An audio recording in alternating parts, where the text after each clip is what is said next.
Hi everyone, it's a great opportunity for me to talk to you through this video. Dear children, I welcome you all once again to the history class. We are learning about the French Revolution, and in the last video we discussed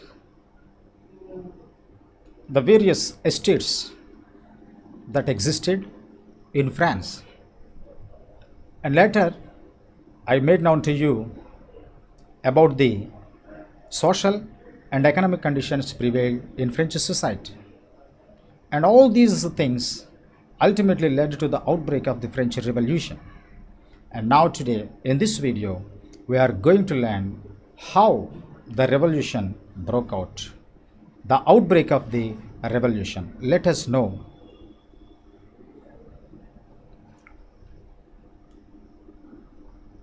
the outbreak of the revolution. On 5th May 1789, Louis XVI called for an assembly of the Estates General to propose for new taxes. Louis XVI, the King of France, who conducted the Estates General for the first time after a gap of 175 years. Why did he conduct this Estate General? Because he wanted to impose new taxes upon the people. That's why, in order to pass the resolution for new taxes, he called upon the representatives of the three estates, that is, first estate, second estate, and third estate. So on 5th May 1789, Louis XVI called for an assembly of the Estates General to propose for new taxes. He wanted to impose new taxes upon the third estate people. That's why he wanted the suggestions from the representatives. For this reason, he called upon the Estates General. So it was conducted and convened in the year 1789 on 5th of May. So in this convention, the first and second estate representatives had attended. Nearly 300 representatives from first and second estates took part in that convention. First estate, that is clergy; second estate, nobility. From these two estates, nearly 300 representatives took part in that convention, in the assembly. And from the third estate, nearly 600 representatives took part in that assembly. Third estate means all that artisans and educated people, peasants, all these people come under the third estate. Nearly 600 educated members, all were educated. All these educated members, on behalf of the third estate, took part in the assembly when Louis XVI conducted that convention. And in that assembly, the peasants, artisans, and women also tried to participate, but whereas the peasants, artisans, and women were denied entry to the assembly, they also wanted to attend the assembly, but they were denied entry to the assembly. But they sent their grievances and demands through these representatives to the assembly. So that is why from the first, second estate, and the third estate, all these members from the first and second estate, 300 representatives, and from the third estate, 600 representatives attended the assembly that was conducted by King Louis XVI. And here is the National Assembly, dear children. Please look at this photograph. Here is the painting. You can see. So all the three estate representatives took part in this National Assembly Hall. And here in the National Assembly Hall,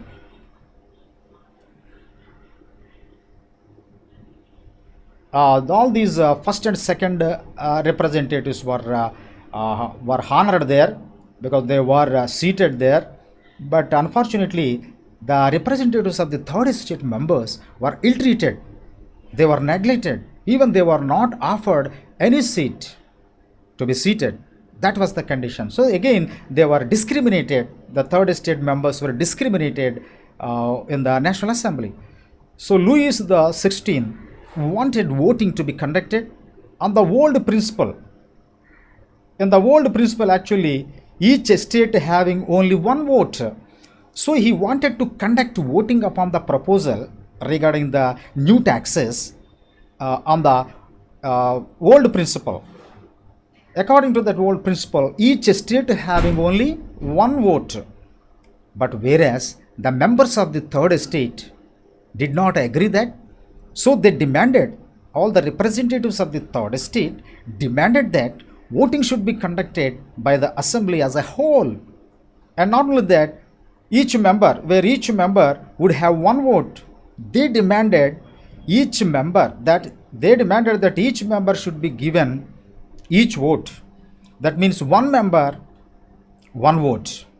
That is the proposal that was put forth before the king by these representatives of the third estate. But the king did not agree. The king rejected their proposal, and then as a result, all the third estate members who have attended there walked out of the assembly in protest. Then the members of the third estate declared themselves a national assembly. On 20th June 1789, the representatives of the third estate assembled in an indoor tennis court in Versailles.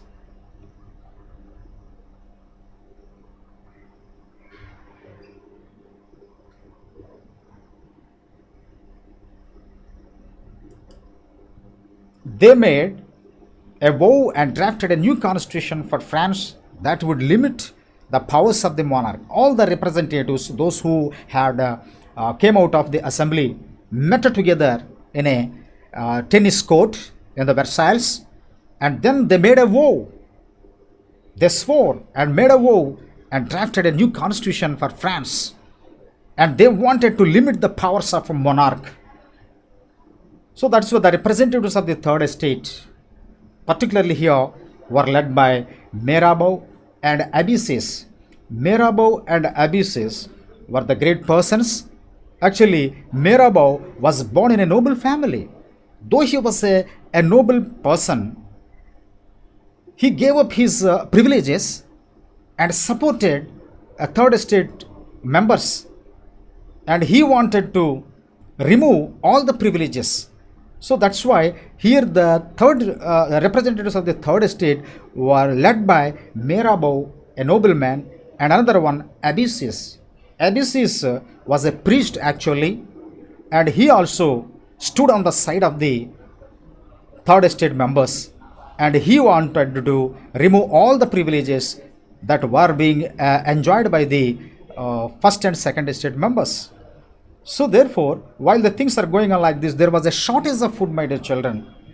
There was an acute shortage of food. In the first video, already I told you, the crops were damaged due to bad weather, and there was an acute shortage for food. So there was a shortage of food, and the prices of the bread shot up. So the people were suffering a lot, and particularly women who spent hours in long queues in front of the bakery for bread. So they were suffering a lot, and then that made the women angry. So crowds of angry women raided the shops. That was the condition.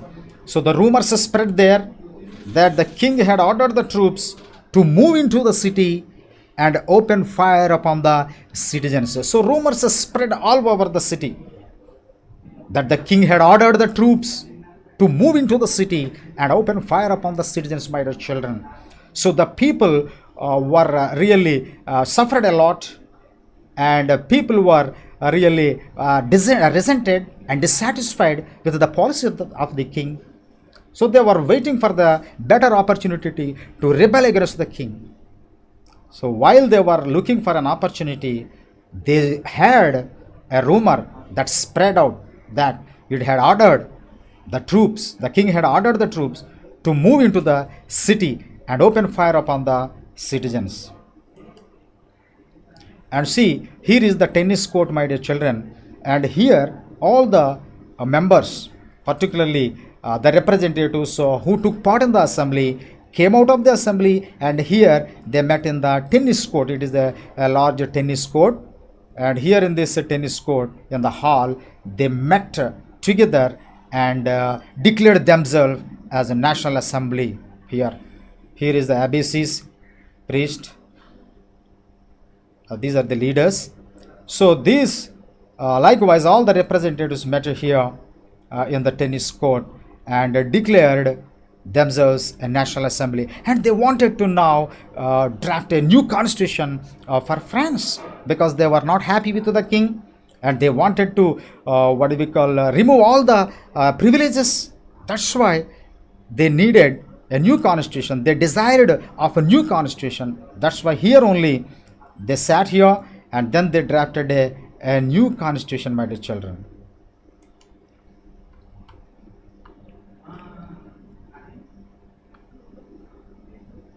And later, on 14th July 1789, some 700 men and women who had formed a people's militia and attacked the government buildings in search of arms.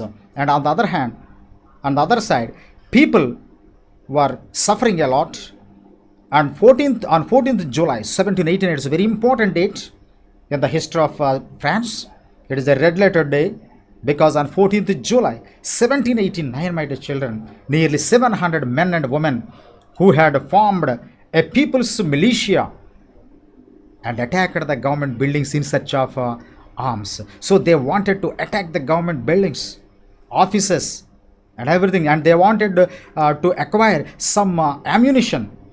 So in search of ammunition, so they started attacking the buildings, and some of them stormed the fortress prison that is called Bastille. It is a big fortress. It is a state prison. A Bastille is a state prison, and that Bastille was stormed by a group of people on 14th July 1789. It is a historic day, actually, on 14th July 1789. That's why even today also in France, 14th July is observed as a national day, So some of the protesters reached Bastille fortress, and then they attacked and demolished and destroyed the Bastille. They destroyed the Bastille fortress. There were some prisoners who were kept there, and they were also released, and the Bastille fortress prison was destroyed and demolished completely. And later, the in charge of that Bastille fortress commander was killed, and they cut off his head and put he separated his head from his body and put his head on a pole and paraded his head in the city of Paris, my dear children. So it is a historic day on 14th July 1789. So the Bastille symbolized the autocratic rule of the prince, of the king in France. So whenever Bastille was destroyed or demolished, so people got renewed spirit to fight against the king. And then the commander of the Bastille was killed, and its stone fragments were sold, in remembrance of its destruction in the market. People purchased some of the stone fragments of the Bastille fortress, my dear children. And as I told you, it symbolized the king's despotic rule. And now in countryside, some rumors spread. They spread from village to village that the Lord of Manor had hired some men to destroy the ripe crops. Hearing this, peasants particularly got angry. Peasants attacked Chateau. Chateau is a official residence of the noble people. So the peasants attacked Chateau, at several places.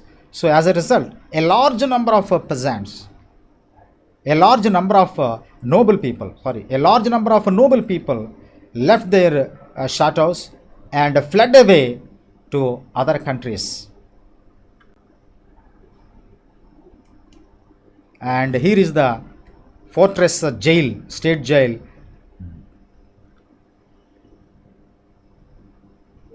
Bastille, you see, and this is the Bastille, very large state prison it is, a fortress prison, and this was destroyed on 14th July 1789.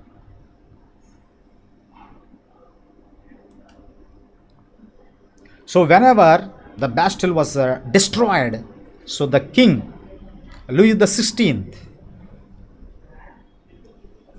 Louis the 16th heard about this, and seeing the power of the revolt, Louis the 16th recognized the new constitution and accepted to be the constitutional monarch. So he heard about this incident, and then he came down, and then he recognized the constitution that was already drafted by the third estate members. So he recognized the new constitution and he accepted to be the constitutional monarch. And then the tithes were abolished. Members of the clergy were also forced to give up their privileges. So all the members of the clergy and nobility, they gave up their privileges, and the king accepted the constitution that was newly drafted by the members. And the new constitution of 1791 began with the declaration of the rights of man and citizens, my dear. And the new constitution, particularly that was drafted by these educated members in the third estate, declares that rights of man and citizen. The new constitution declares that rights of man and citizen, and this declaration of rights of man and citizen says that this includes rights such as right to life, freedom of speech, freedom of opinion, equality before law, could now be availed by each person by birth. Rights such as the right to life. Previously, people did not have right to life. People did not have freedom of speech, and there was no scope for the people to express their opinion, and there was no equality before law. Such was the condition. But whenever the new constitution was drafted by the third estate representatives, then ultimately people got rights, my dear children. They are right to life, freedom of speech, freedom of opinion, equality before law. There was no equality before law previously, but now all these rights now be availed by each person. Now the people began to enjoy these rights: right to life, freedom of speech, freedom of opinion, equality before law. And these are the rights now today. After the whenever the constitution came into force, the people began to enjoy these rights, my dear children. And in the next video, we shall discuss some more about the French Revolution and how the people enjoyed their rights, and how the king Louis the 16th was killed. And these things we shall discuss in the next video, my dear children. So read the textbook and follow it carefully. Okay, dear children, if you have any doubt that is boggling your mind, please call to me. I will respond to it. Okay, thank you, my dear children. Thank you.